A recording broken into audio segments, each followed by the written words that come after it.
आजचं निरूपण जे आहे थोडंसं वेगळ्या विषयाच्या अनुषंगाने आपण घेणार आहोत। तो विषय घेण्याचं कारण असं की गेले कित्येक दिवस मी प्रत्येकाचे विचार ऐकतोय, प्रत्येकाला समजण्याचा प्रयत्न करतोय। हा विषय थोडासा वेगळा का घेतोय मी? कारण आपलं जीवनामध्ये यश अपयश हे तशा पद्धतीने होतं, कशा पद्धतीने येतं हे आपल्याला समजून घ्यायचं आहे। आपल्याला प्रत्येकाला काही ना काही अपेक्षा आहेत, आपल्या स्वतःसाठी आहेत, आपल्या कुटुंबासाठी आहेत, आपल्या करिअरसाठी आहेत, आपल्या मुलाबाळांसाठी आहेत, नातेवाईकांसाठी आहेत। तर ह्या सर्व तुमच्या सर्वांच्या मी काही गोष्टी समजून घेण्याचा प्रयत्न केला,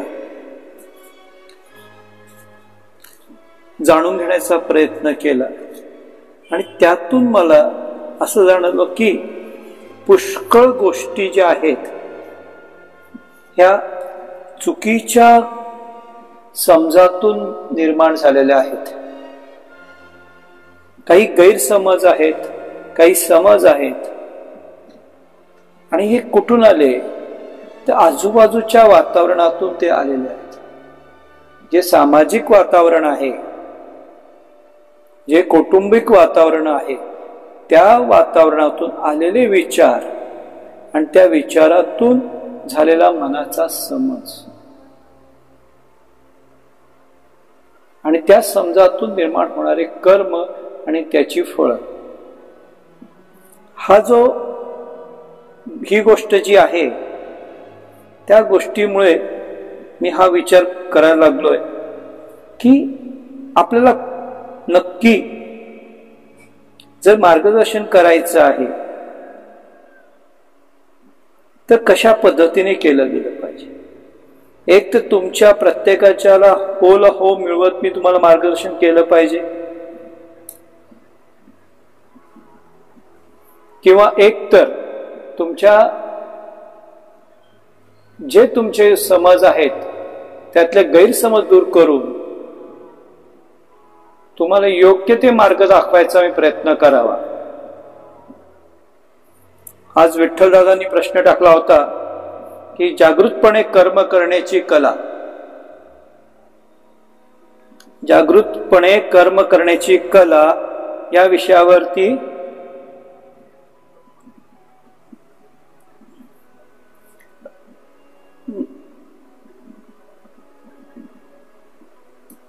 तर जागृतपणे कर्म करण्याची कला या विषयावरती बोलावं, निरूपण घ्यावं असं त्यांचं होतं। म्हणून मी हा विचार घेतला की जागृतपणे म्हणजे काय। आपण सर्व कर्म करत असतो ही पूर्ण जागृतपणेच करत असतो। मग जागृत कुठली अवस्था आहे? मी तर रात्री कुठलंच एकदा गाढ झोप लागली की झोप लागली, कर्म माझे होतच नाहीत। मग जागृत अवस्था ही कुठली आहे? ही जागृत अवस्था शरीराची जागृत अवस्था नसून ही मनाची जागृत अवस्था आहे। मग मनाची जागृत अवस्थामध्ये जर आपल्याला कर्म करायची आहे तर मनाची ती भूमी आहे ती कशी असली पाहिजे? सुसंपन्न असली पाहिजे, तिची मशागत झाली पाहिजे, ती बागायतदार जमीन असली पाहिजे। मग ही बागायतदार जमीन, मनाची जमीन ही कोण घडवतं? आईच्या पोटातून घेऊन येत नाही। मग इथे जो समाज आहे, इथे जे कुटुंब आहे, ही ती मनाची मशागत करत असतात आणि आपले विचार आणि आपले आचरण म्हणजे कर्म त्यानुसार अनुसरून होत असतात। आता एक विशिष्ट वय ओलांडल्यानंतर मनाची जागृत अवस्था येणं हे कठीण होऊन जातं। कारण एक सवय लागलेली असते आणि ती सवय जी आहे ती लवकर सुटता सुटत नाही.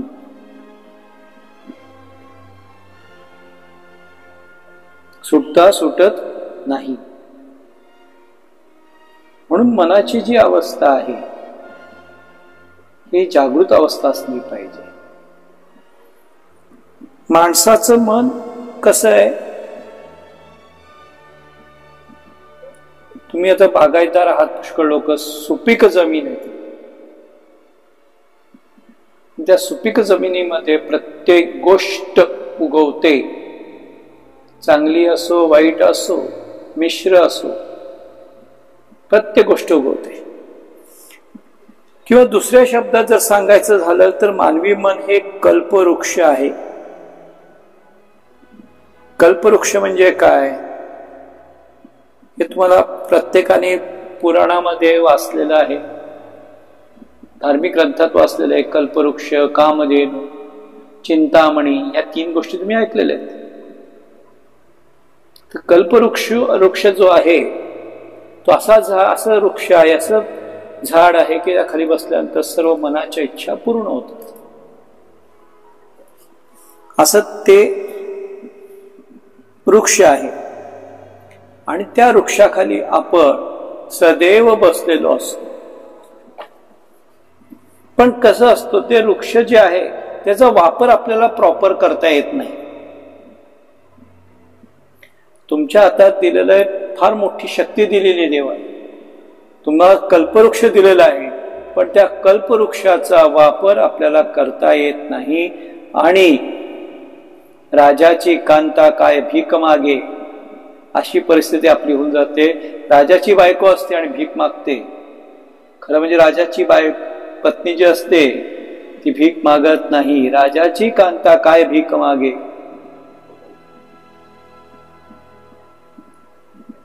राजाची बायको कशाला भीक मागेल. पण आपण ज्या कल्पवृक्षाखाली बसतो तिथेच आपण दुःखी असतो. त्याचा वापरच आपल्याला करता येत नाही. ते कळतच नाही आपल्याला, कारण मनावरती आवरण असतात कुठकुठली अहमपणाचा. मी असा आहे, मला या गोष्टीचा मोह नाही, मला राग अजिबात येत नाही, मी खूप शांत आहे, मी कधी कोणाशी भांडण करत नाही, मी कोणाचं कधीही नुकसान करत नाही. असे अनेक प्रकारचे मी आपल्या प्रत्येकाच्या मनाला चिटकलेले असतात. आणि हे एवढं आवरण घट्ट असं की मनाला, खऱ्या मनाला ते बाहेर डोकावूच देत नाही. आणि त्यामुळे, या आवरणामुळे आपण कल्पवृक्षाच्या खाली असून सुद्धा आपल्याला त्याचं फळ मिळत नाही. माणसाचं मन हेच एक कल्पवृक्ष आहे, हे मी तुम्हाला सांगितलं. असं कल्पवृक्ष आहे, सारं काही देणार आहे. सारं काही देणार असं ते कल्पवृक्ष आहे. म्हणजे जे तुम्ही मागाल ते मिळेल. यश मिळेल, सुख मिळेल, आरोग्य मिळेल, नवनिर्मिती मागा, सृजन मागा, रंजन मागा, काय जे मागाल ते मिळेल. दुःख मागा, दुःख मिळेल. आजार मागा, आजार मिळेल. विनाश मागा, विनाश मिळेल. अपघात मागा, अपघात मिळेल. नुकसान मागा, नुकसान मिळेल. दुर्दैव मागा तर दुर्दैव सुद्धा मिळेल. हे सर्व ते देतो. हे सर्व तो मन तुम्हाला देत असतं. पण तुझं आहे, तुझं पासी, परी जागा चुकलासी, अशी अवस्था आपली आहे. अशी अवस्था आपली झालेली आहे. शिम परांजपेंचं एक आर्टिकल वाचलं होतं. शिवराज महादेव परांजपे यांचं एक आर्टिकल, शिम परांजपे. मी 10वीला असताना ते आर्टिकल वाचलं होतं. ते अजून माझ्या स्मरणात आहे. असं बघितलं, अतिशय सुंदर असं ते आर्टिकल. त्यातली एक गोष्ट आहे, मागच्या वेळी मी कधीतरी सांगितली पण होती, पुन्हा एकदा सांगतो, एक वाटसरू असतो माझ्यासारखा आणि हा प्रवास करत करत करत चाललेला असतो. त्या काळात वाहनं नव्हती, पायी पायी चाललेला होता. दुपारची वेळ होती, कडक ऊन रणरणत होतं, थकलेला होता, घाम आलेला होता. एक छान असं डेरेदार वृक्ष दिसलं, त्या खाली जो जाऊन बसला. थंडगार हवा आली, त्याला एकदम प्रसन्न वाटलं, छान वाटलं. हा काय छान हवेची झुळूक आहे. असं म्हटल्यानंतर अजून झुळूक आली, त्याला खूप बरं वाटायला. तो फ्रेश झाला. त्याने विचार केला, अरे एवढा प्रवास केलेला आहे, जर इथे थंड पाणी मिळालं असतं तर काय बहार होईल. अचानक त्या समोर एक थंडगार वाळं टाकलेलं वाळ्याचं पाणी असलेला ग्लास समोर येतो. तहान लागलेली असते, पटकन तो ग्लास घेतो, गट गट गट पितो, जीव तृप्त होतो, डोळे मिळतो. हा काय मजा आहे. आता आपल्याला जेवण जर पंचपक्वानाचं मिळालं तर काय बहार होईल. असं म्हणताच समोर एक पंचपक्वानाचं ताट येतं. तो भूक प्रचंड लागली, त्याला विचारच नसतो हे कुठून आलं, का आलं, कसं आलं. तो पटपट पटपट भुकेल्या माणसाला कुठलाही मान अपमान किंवा चांगलं वाईट काहीच कळत नाही. भूक अतिशय वाईट आहे. पटपट पटपट त्याने ग्रहण केलं, पोट भरलं, परत पाण्याची अपेक्षा केली, परत वाळ्याचं पाणी आलं, गटगट पिलं.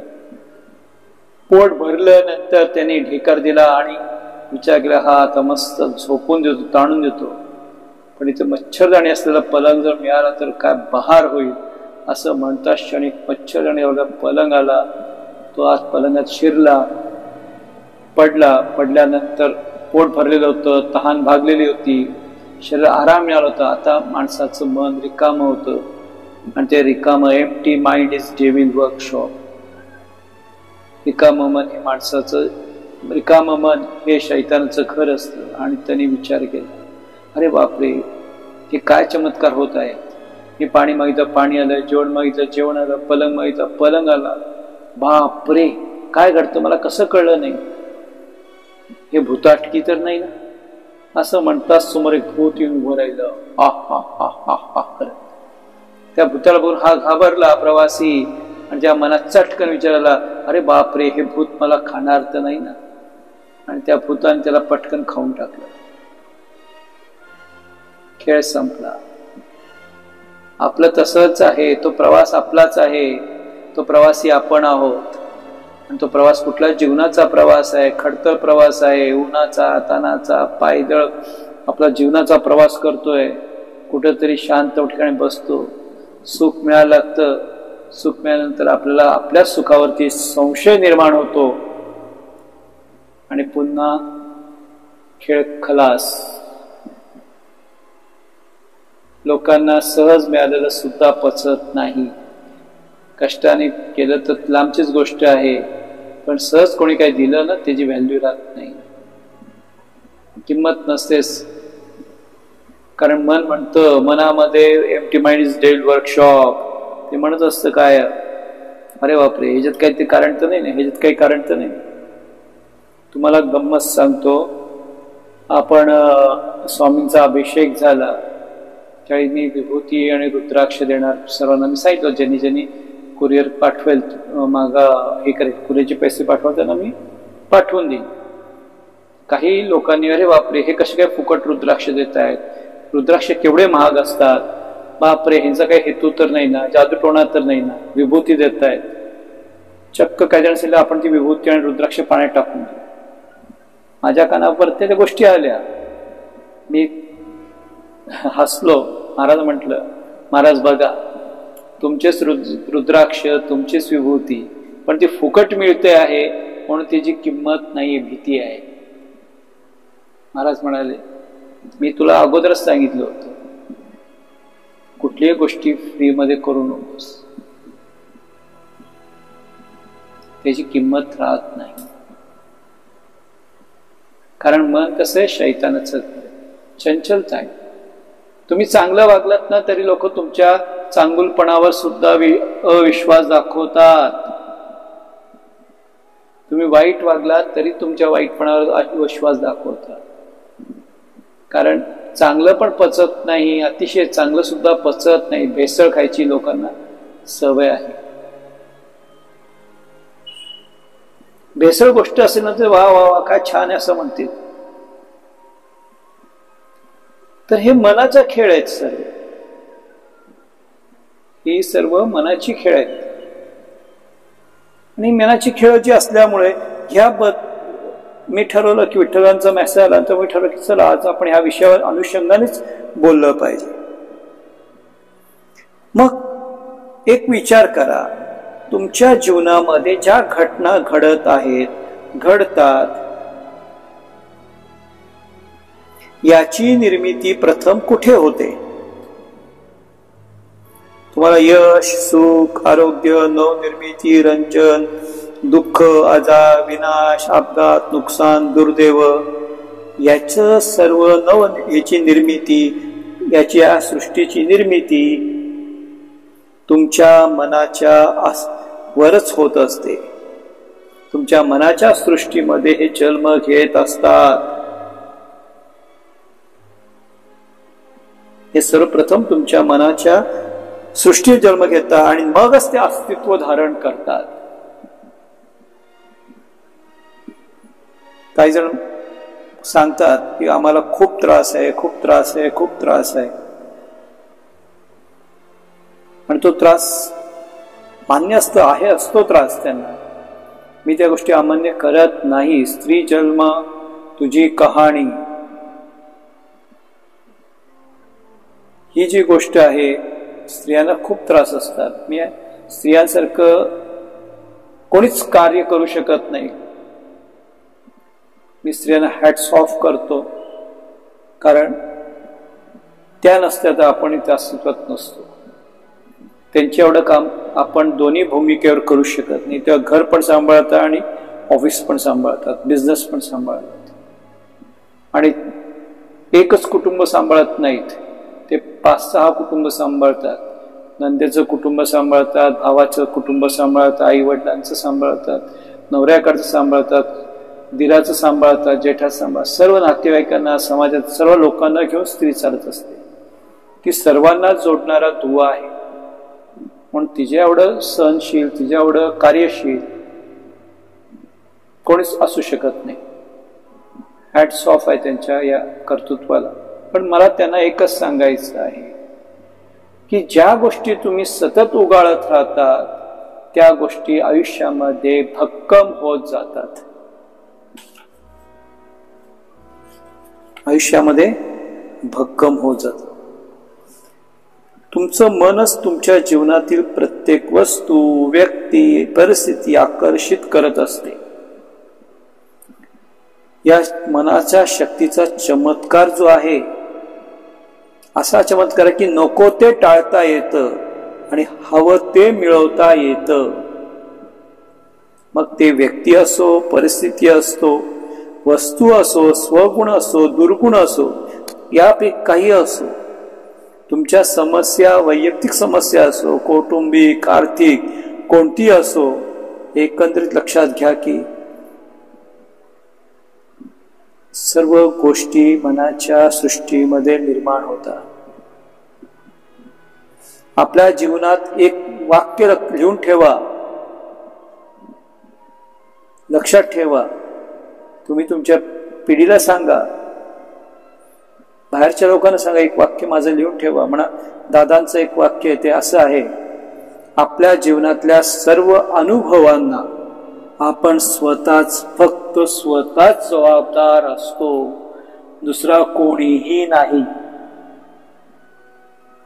आपल्या मनात रुजलेला, आपल्या मनात उगवलेला प्रत्येक विचार आपलं भविष्य घडवत असतो. आणि तिसरं माझं वाक्य लक्षात ठेवा, 3 गोल्डन रूल, हे लक्षात ठेवा माझे. खरी शक्ती ही नेहमी वर्तमानातल्या आत्ताच्या क्षणातच असते. ह्या ज्या गोष्टी ज्या आहेत, ह्या 3 मी तुम्हाला सांगितलेले सूत्र आहेत. हे सूत्र तुम्ही लक्षात ठेवा. ते म्हणाल, हा दादा बोलायला खूप छान आहे, खूप छान वाटतं बोलायला. आम्हाला सुद्धा वाटतं ना की खूप पॉझिटिव्ह थिंकिंग केलं पाहिजे, खूप छान छान गोष्टी घडल्या पाहिजे. पण कसं घडणार? त्याला एकच आहे की कळतं आपल्याला, पण आपलं वळत नाही. आणि प्रत्येकाची अशी परिस्थिती आहे आत्मविश्वासाच्या बाबतीत, कळतं पण वळतच नाही. आता मी कित्येकांना भक्ती देतो, पुन्हा परत तेच विचारतात की ही नको भक्ती, दुसरी द्या. अहो, ही काय साडीचं दुकान आहे का? ही साडी पसंत नाही पडली, दुसरी घ्या.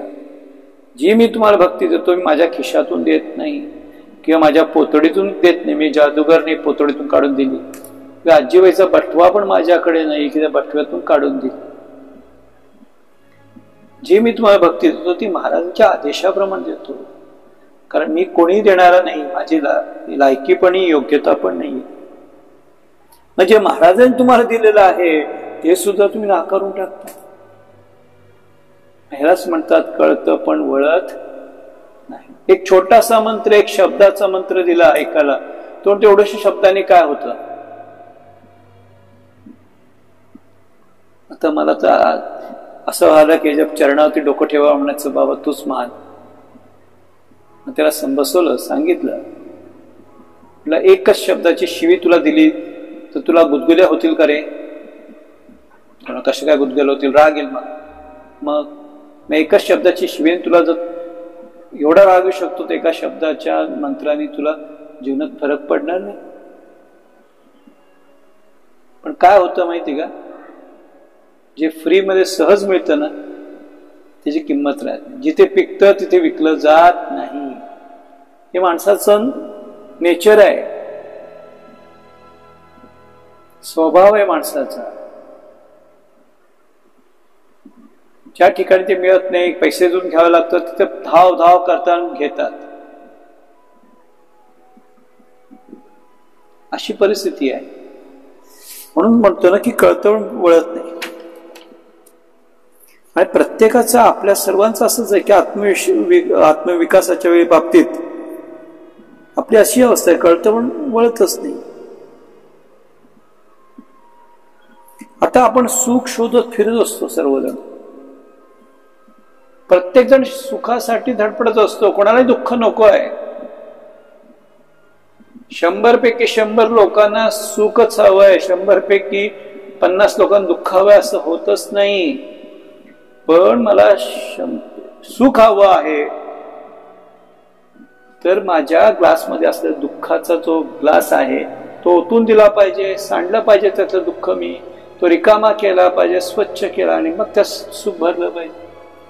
नाही, आम्ही काय करतो, तर दुःखाचा ग्लास तसाच पकडून ठेवतो आणि म्हणतो आम्हाला सुख हवं. आपण एवढं मोहित असतो ते दुःखाला सोडायला तयार नसतो, कुरवाळत असतो आपण दुःखाला,